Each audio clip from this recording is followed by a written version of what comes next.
¿Qué tal amigos y amigas de YouTube? ¿Cómo están? Espero que estén genial. El día de hoy les traigo un pequeño demo sobre cómo quedaría, cómo estaría trabajando una solución de alta disponibilidad, todo completamente en Azure. Entonces, la solución va más o menos trabajando con base de datos SQL Server, un web API que tiene acceso privado a esta base de datos que está en una base de datos con alta disponibilidad y una aplicación web estática, un web static creado en Blazor WebAssembly. Entonces, todo montado en Azure y, pues bueno, digamos, de manera principal el primer nivel de la solución es la solución de base de datos. Para eso se montó una solución de base de datos con dos máquinas virtuales con SQL Server, como lo vemos aquí, SQL Node. Aquí tenemos, por ejemplo, el 1 y el 2. Entonces, aquí está. Estas máquinas virtuales tienen, bueno, en este momento esta prueba la hice con un SQL Server Developer, justamente para hacer pruebas, pero en entorno productivo queda bastante bien, ¿no? Entonces, tenemos dos máquinas virtuales y un poquito de infraestructura. Estas máquinas virtuales contienen el SQL Server, ambas están distribuidas en una réplica para alta disponibilidad con la característica de Always On en SQL Server. Esta característica permite poder ofrecer alta disponibilidad y disaster recovery para soluciones que son críticas para el negocio. Parte de los componentes es tener las máquinas virtuales con Windows Server unidas a un dominio. Entonces, por ejemplo, más arribita tenemos aquí una máquina virtual que es el controlador de dominio. Esta máquina de dominio lo que hace es poder gestionar los accesos y los usuarios de los servicios de SQL Server. Entonces, una vez que se tienen las máquinas virtuales o los nodos del clúster, del failover cluster, se va a tener un load balancer. Este load balancer va a funcionar como un listener. Entonces, la ventaja de este listener es que es un listener a nivel de VNet dentro del ecosistema de Azure. Por lo tanto, el acceso es totalmente privado y no es una base de datos que esté pública. Entonces, es bastante funcional. De ahí, por ejemplo, se le colocan los grupos de backend. En este caso son mis nodos de SQL Server. Estos nodos de SQL Server, cada uno está con su IP privada. Y el sondeo de estado es el que me va a decir qué puerto voy a trabajar. Por ejemplo, en este caso, estoy trabajando bajo el puerto 1433. Entonces es más o menos ahí la mecánica. El acceso a través de, mejor dicho, el acceso al Always On de SQL Server es a través de este load balancer y todo se hace de manera interna bajo la red local de Azure. Entonces, por ejemplo, lo que tenemos aquí de este lado es el backend. Entonces vamos a irnos a nuestro servidor de base de datos. Si se dan cuenta, nosotros tenemos los nodos. Aquí tenemos las réplicas disponibles. En este caso, mi máquina virtual en Always On Availability. Mi nodo 1 es mi máquina virtual del nodo principal y mi nodo secundario es la otra máquina virtual del SQL Node. Tenemos la disponibilidad de las bases de datos. Puedo elegir qué base de datos pueden no migrarse, sino replicarse al otro servidor. Si se dan cuenta, cuando yo me voy a la parte de database, aparece que las bases de datos están sincronizadas. Entonces, parte de las características es que el tipo de backup debe de ser full backup recovery para que se pueda realizar esta replicación. Y se tiene un listener. Este listener es el load balancer, que es un punto de acceso hacia este availability group y me va a ayudar a que justamente se aplique la alta disponibilidad y se decida hacia dónde quiero ir, por ejemplo. Entonces, un poquito más sobre la infraestructura que tenemos. Tenemos nuestro Failover Cluster Manager, en el cual tengo los dos servidores trabajando. Y en esos servidores, se dan cuenta, estoy aquí sobre el test y si quiero revisar las propiedades de este Always On, pues me va a decir pues cuál es el primero, ¿no? Puedo que ya sea que esté trabajando un tipo activo-activo o un activo pasivo con el failover. Y el listener, que es el que tenemos aquí, se coloca la dirección IP privada de nuestro load balancer para que el punto de acceso sea único.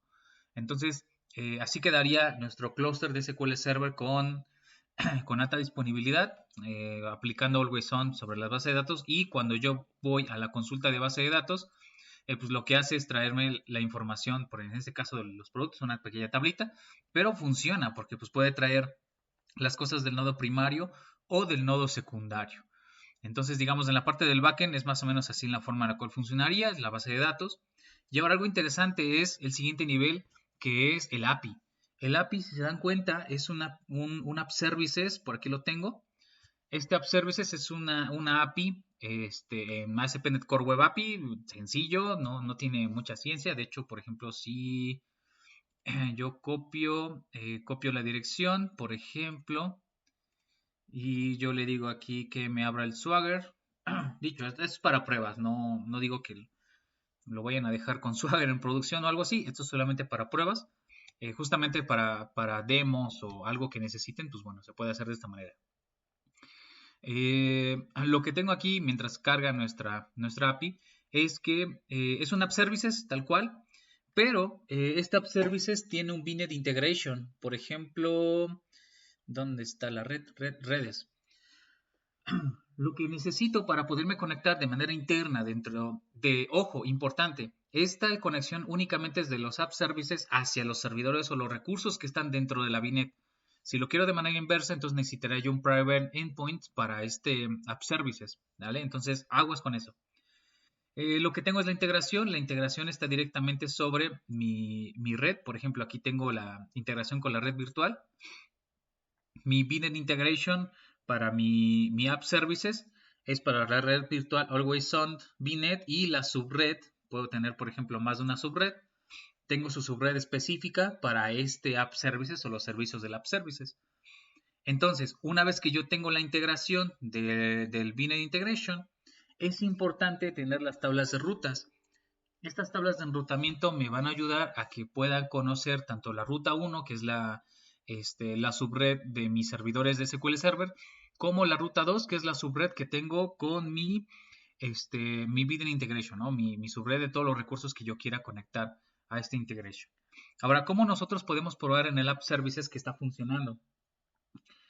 Podemos irnos directamente, por ejemplo, nos vamos a el Kudu, nos vamos a herramientas avanzadas y abrimos la consola de administración. Ahí esperamos un segundillo. Creo que aquí ya cargó. Aquí está el API Always On. Entonces, el único endpoint que funciona ahorita es de GetProduce. Digo, solamente es una prueba. Entonces, voy a ejecutar la consulta y me regreso al Kudu. Y fíjense que aquí en el Kudu es como la configuración interna de los App Services, ¿no? Entonces, por ejemplo, voy a hacer un debug de la consola. Voy a abrirle un PowerShell. Me va a abrir un PowerShell donde puedo trabajar diferentes comandos. Habría que profundizar si gustan. Algo rápido, un tcping para el 10.10.10.8 por el 1433. Ojo, no son todos los puertos. Y ahí, pues bueno, ahorita tenía dormido ahí el servidor, pero fíjense, empieza a responder conforme se van haciendo los pings. Ahí hay temillas porque el tier que tengo es básico. Digo, o sea, obviamente no es el mismo performance de un tier básico hacia un tier pues el más fuerte en estándar. Entonces, por eso hay a veces como que pasa algo ahí con la conexión. Déjenme volver a probar. De todos modos, al principio nos dio la respuesta. Vamos a ver que tenga aquí la conexión. Vamos a ver de este lado. Es que aquí todavía no levanta totalmente. Ahí está. Ya me trajo los datos que tengo en mi clúster de SQL Server, la 10.10.10.8. Vámonos a la consola. Aquí tiene que dar el acceso al ping. Ahí esperamos ahí un poquitillo. Ahí está, ahí empieza a hacer la conexión. Entonces, fíjense que aquí, digo, involucra mucho el tipo de máquinas, ¿no? Tengo máquinas muy básicas y pues eso sí implica que pues ahí está conectado. Ahí está, todo respondiendo, sin problemas, ¿sale? Entonces, detallitos, digo, ahí de conectividad por el taller que se tiene. Sin embargo, pues es una solución de alta disponibilidad. Se sigue trabajando el recurso de base de datos para que no se caiga justamente, ¿no? Entonces, pues ya tenemos la parte de la base de datos que está en un SQL Server Always On, configurado con un failover cluster. Tenemos nuestro App Services con un VNet Integration hacia, pues prácticamente la red virtual. Puede ver la red virtual, puede ver el servidor. Vemos que puede llegar al servidor de base de datos. Y ahora lo que sigue, transparentemente, es poder trabajar el tema de mi aplicación front. Entonces tenemos otro nivel, el nivel front. En este nivel front es una aplicación web estática, un web app estático, web static, que lo que tiene, si se dan cuenta, a ver, permítame, voy a abrir el repositorio. Déjenme ver si lo tengo por aquí. Voy a abrir una nueva pestañita. Ahí está. Entonces, para esta aplicación estática, lo que tengo aquí de este lado es, tengo la publicación de un proyecto Blazor WebAssembly. Este proyecto WebAssembly lo que hace es conectarse a esta Web API que está en Web App Services. Entonces tengo el backend y el front y la conexión a la base de datos con el Always On. ¿Correcto? Entonces tengo mi front completamente apartado de mi API. Mi API puede estar construida en una arquitectura como Clean Architecture o algo un poquito más elaborado para poderlo mantener. Y mi front puede estar con las mejores prácticas de front, ¿sale? Entonces, aquí tengo los dos proyectos por separado. Sin embargo, pues uno corre diferente del otro, ¿va? Entonces están separados, cada uno en su propio ambiente. Rapidísimamente, ¿cómo hice este static, este web static? Lo hice a través de GitHub Actions. Entonces, aquí el GitHub Actions puedo hacer el deploy hacia Static Web Apps a través del lenguaje YAML con GitHub Actions. Ahí por ahí tenemos en el canal videos, ahí está. Entonces, lo único que se necesita es el token de despliegue y una vez que se tiene el token de despliegue, se le dice qué va a ser mi aplicación. Si tiene API, pues también lo pondrías. Sería más si fuera un functions, un Azure Functions o algo así. Algo igual tipo sin código, pues o low code, por ejemplo, o ¿cómo se dice? Function as a services o esos servicios que ya no se necesitan servidores. También se puede colocar aquí y pues el web static correría con ese backend. En mi caso, como mi backend lo tengo en un app services, pues lo subo al app services, ¿no? Por aparte. Pero con este workflow, actions que tengo, pues yo puedo realizar la publicación directamente a mi web estática. Entonces, pues ya vimos el App Services, ya vimos que el API funciona, ya vimos que nuestra base de datos en SQL Server con Always On también está funcionando. Ahora vamos a ver la aplicación web, que lo que tenemos aquí es, vamos a ver aquí, vamos a recargar aquí porque debe tener otro. A ver, permítame un segundillo. De hecho, voy a volver a probar el correr la aplicación porque creo que se quedó una aplicacioncita por ahí anterior. Entonces voy a aprovechar aquí para que vean cómo corre el deploy hacia mi web static. Entonces ahí esperamos un momentillo. Si quieren, sí pausa tanto el video porque tarda un poco. Entonces les retomo el video cuando termine. Un segundito. De hecho ya terminó. Aquí ya vemos que finalizó el proceso. Tardó un poquitillo, pero bueno, les muestro. Aquí está todo el log, que es donde íbamos. Y bueno, ahora sí, digo una disculpa, ahí tenía otra aplicación. Y si se dan cuenta, ya tengo el front. El front es mi Blazor WebAssembly. Está consumiendo directamente la aplicación, el API. Por ejemplo, voy a recargar la página. Ahí está. Y si yo visualizo aquí, por aquí me debe de aparecer Products. Este Products está trabajando a mi API Always On, API Products, que justamente es mi API de este lado, ¿sale? Entonces, fíjense cómo, digamos, de un requerimiento relativamente complejo, es posible hacerlo, o sea, es posible trabajar ese tipo de soluciones complejas cuando los clientes necesitan soluciones en alta disponibilidad o necesitan soluciones, digamos, de manejo crítico, de información crítica, y pues todo se puede hacer completamente en Azure, tanto la integración con las VNets y los App Services, la integración de los servicios de SQL Server a través de un Always On, se puede trabajar con la alta disponibilidad y el Disaster Recovery. Y, por ejemplo, las máquinas virtuales también están dentro de una Availability Zone, un conjunto de disponibilidad, el cual me va a ayudar al tema de las actualizaciones.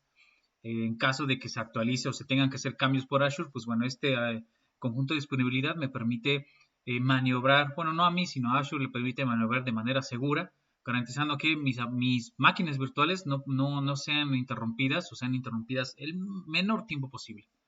Pues bueno, es lo que les quería mostrar. Es más bien un demo de cómo quedaría. La configuración de todo esto pues lleva su tiempo. Si se fijan, se integran muchísimas cosas. El código en Blazor WebAssembly, el código de Web API, la arquitectura de la aplicación del API, la integración con las VNets, las máquinas virtuales, la base de datos, los failover cluster, el Active Directory, que es otra cosa que hay que configurar, los pipelines para el Static Web Apps, y muchísimas cosas, ¿no? Entonces se pueden realizar integraciones o soluciones bastante interesantes. Todo pues utilizando siempre la nube de Azure SQL Server y pues bueno, prácticamente podemos solucionar cualquier problema.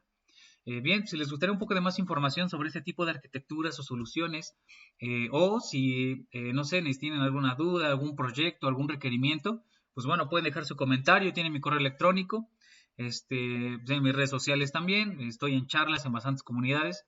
Entonces, pues bueno, es parte de lo que les quería mostrar. Les agradezco muchísimo su atención. Ya saben, su tarea es like, suscribirse y compartir. Y pues bueno, dirán por ahí, voy y vengo.